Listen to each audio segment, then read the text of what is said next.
Willkommen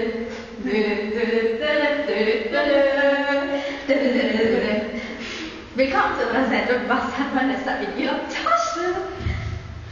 So, also heute schauen wir mal, was Vanessa so in ihrer Tasche hat.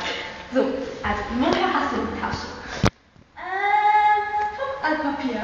Also schau, sie hat die Tasche, die ist schwarz. Das haben wir in dem Altpapier gekauft.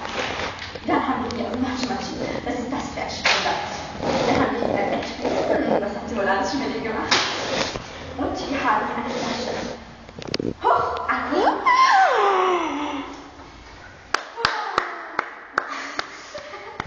Dann haben wir, das kann ich ein bisschen schütteln.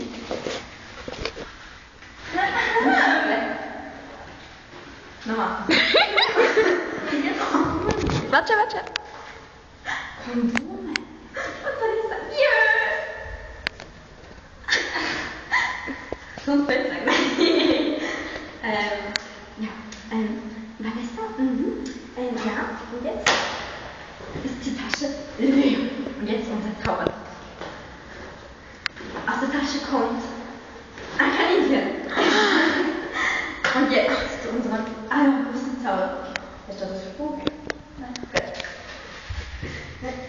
Jetzt muss Musik laufen, irgendwie Musik machen. So,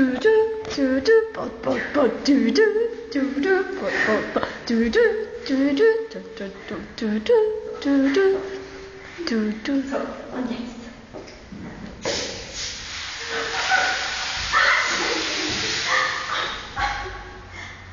Das ist schwul! Wo ist meine Tasche? Egal, das ist nicht lustig.